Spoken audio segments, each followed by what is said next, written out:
What's up guys, my name is Tracy Cole of T-Light Fitness, and today I'm going to show you how to properly hip hinge. And I'm going to show you 3 different ways that you can assess the movement and make adjustments as necessary in order to perfect the hip hinge.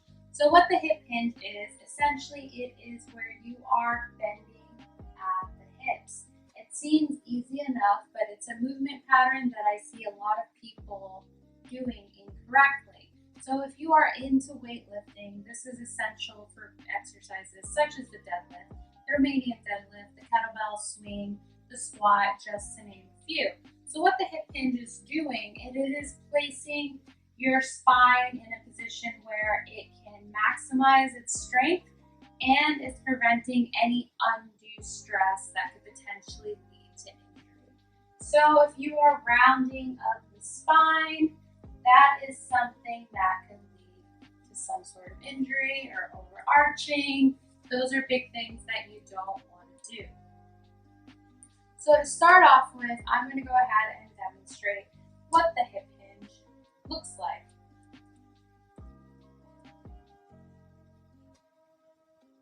Come back up.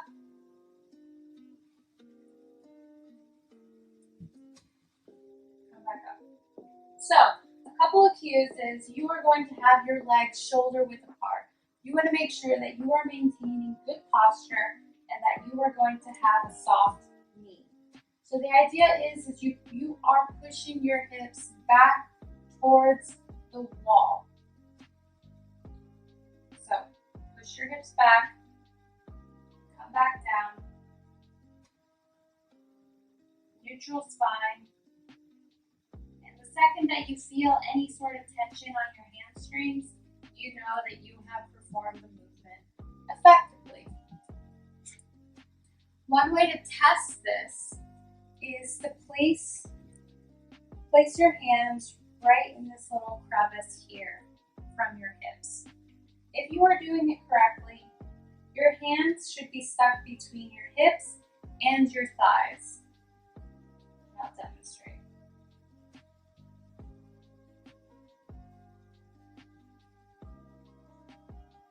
Back up.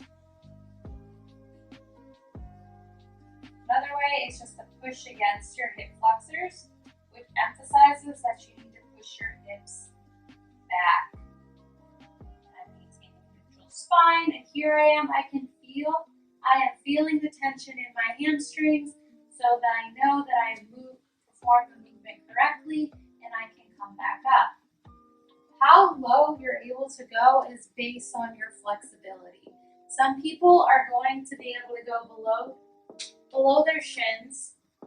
Some people they're going to stop right here. That is completely okay. Do not try to imitate somebody else. Listen to your body because you don't want to lead to some sort of injury. So the second technique that you can do is use a dowel, or what I'm using here is my broomstick where I just took the head off. So what this is going to do is this is going to ensure that you are maintaining a neutral spine and that you are actually indeed hinging from the hips. So you are going to place this in between your shoulder blades.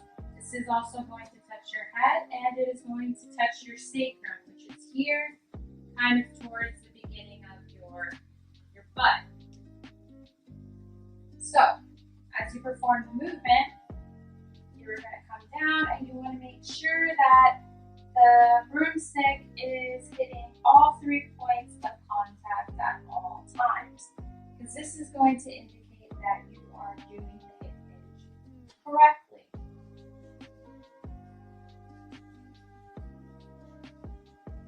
So I'll show you a breakdown of form. I'm kind of slumping my shoulders forward, and see I've lost contact, so I know that I have to make an adjustment in order to correct the movement. So this is another great way that you can test out your hip hinge. You could do it as you take a break from cleaning, whatever it may be. Over time, you're going to get better at it, and it's going to feel like a more natural movement pattern. So I'm going to go ahead and show you the last technique that you can do.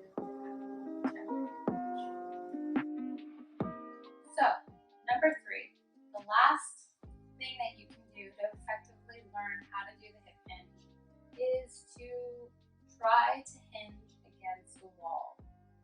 So what you're going to do is you're going to stand a few inches away from the wall just to start off with. You're going to prepare yourself for the movement. You're going to push your hips back.